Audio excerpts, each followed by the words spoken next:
Welcome to I news. Congress సర్కార్ పాలనపై మాజీ మంత్రి బీఆర్ఎస్ సీనియర్ నాయకులు తన్నీరు హరీష్ రావు తీవ్ర ఆగ్రహం వ్యక్తం చేశారు. కాంగ్రెస్ ప్రభుత్వ పాలనలో తెలంగాణలోని రైతాంగానికి అన్ని విధాలుగా తీవ్ర నష్టం వాటిల్లుతోందని హరీష్ రావు ధ్వజమెత్తారు.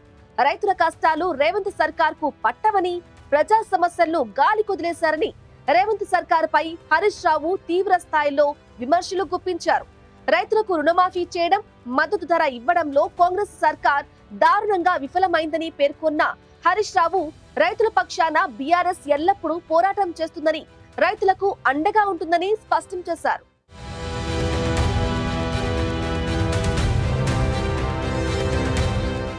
కాంగ్రెస్ ప్రభుత్వ పాలనలో తెలంగాణ ప్రజలకు అన్ని విధాలుగా అన్యాయం జరుగుతోందని మాజీ మంత్రి హరీష్ రావు తీవ్ర స్థాయిలో ధ్వజమెత్తారు.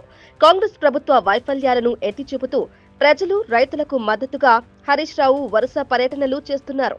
కాంగ్రెస్ పాలనలో కరెంటు నుంచి కాంటా దాకా అన్ని సమస్యలే అని హరీష్ రావు మండిపడ్డారు. కాంగ్రెస్ ప్రభుత్వ పాలనలో రైతులకు ఎరువులు సరైన సమయానికి అందటం లేదని, విత్తనాల సమస్య ఉందని, కరెంటు సరిగ్గా రాదని హరీష్ రావు విమర్శించారు.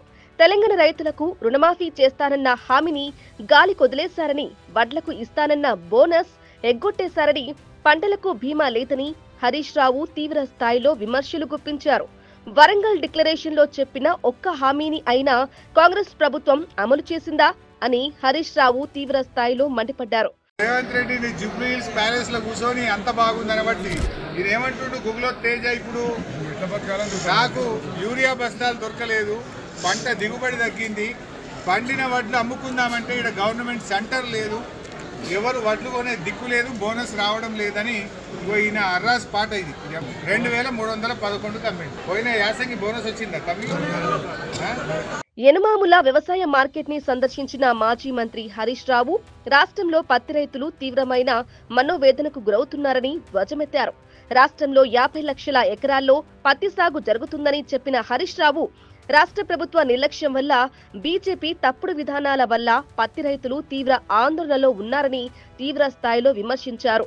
L1, L2, L3 విధానం కపాస్ యాప్లో 8 నుంచి 12% తేమ ఉండాలనే తుగ్లక్ నిర్ణయాలతో రైతులకు రోడ్ల మీద పడే పరిస్థితి వచ్చిందని హరీష్ రావు దుయ్యబట్టారు. ఇక తెలంగాణ వ్యాప్తంగా జిన్నింగ్ మిల్లులన్నీ 2 రోజులుగా మూతపడ్డాయని పేర్కొన్న హరీష్ రావు పత్తి రైతులంతా అయోమయంలో ఉన్నారని ఆగ్రహం వ్యక్తం చేశారు. రైతులు తాము పండించిన పత్తిని అమ్ముకోవడానికి అవకాశం లేక అడ్డగోలుగా దళారులకు అమ్ముకునే పరిస్థితి వచ్చిందని మండిపడ్డారు. ఇక పత్తికి కనీస మద్దతు ధర లేక రైతులు కన్నీరు పెడుతున్నారని హరీష్ రావు ధ్వజమెత్తారు. కేంద్ర రాష్ట్ర ప్రభుత్వాలు అరచేతిలో వైకుంఠం చూపించి చేతల్లో నరకం చూపిస్తున్నారని హరీష్ రావు తీవ్ర విమర్శలు గుప్పించారు.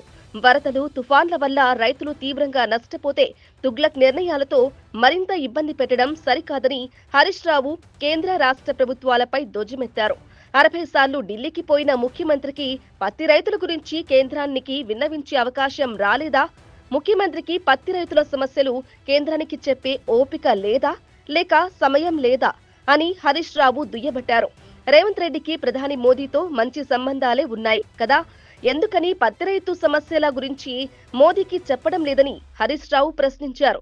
ఉప ఎన్నికల్లో గెలవడానికి విచ్చలవిడిగా డబ్బులు పంచిన రేవంత్ రెడ్డి పత్తి రైతులకు కనీస మద్దతు ధర అందించలేకపోతున్నారని తీవ్ర ఆగ్రహం వ్యక్తం చేశారు. తెలంగాణలోని కాంగ్రెస్ సర్కార్ రైతులకు తీవ్ర అన్యాయం చేస్తుందని హరీష్ రావు దుయ్యబట్టారు. రైతుల పక్షాన బీఆర్ఎస్ పార్టీ ఉద్యమాన్ని ఉధృతం చేస్తుందని రేవంత్ రెడ్డిని హరీష్ రావు హెచ్చరించారు. వరంగల్ వరదల్లో 20,000 ఇండ్లు మునిగిపోయాయని గుర్తు చేసిన హరీష్ రావు మునిగిపోయిన ఇళ్లకు 15,000 ఇస్తామన్నారని, కానీ ఇప్పటికీ 2 నెలలైనా వారికి ₹1 కూడా ఇవ్వలేదని మండిపడ్డారు. అలాగే వెంటనే నష్టపరిహారం విడుదల చేయాలని రేవంత్ రెడ్డిని హరీష్ రావు డిమాండ్ చేశారు. ఇక తెలంగాణ ఉద్యమకారుడు తోట రవి కుటుంబాన్ని మాజీ మంత్రి హరీష్ రావు పరామర్శించారు. కొరివి మండలం రాజూలులో తోట రవి స్వగృహంలో వారి చిత్రపటానికి నివాళులర్పించి ఆయన కుటుంబానికి హరీష్ రావు ధైర్యం చెప్పారు. మానుకోట కాల్పుల్లో బుల్లెట్ గాయాన్ని సైతం లెక్క చేయకుండా పోరాడిన తెలంగాణ ఉద్యమకారుడు తోట రవి అని చెప్పిన హరీష్ రావు ఆయన కుటుంబానికి బీఆర్ఎస్ పార్టీ అండగా ఉంటుందని హామీ ఇచ్చారు.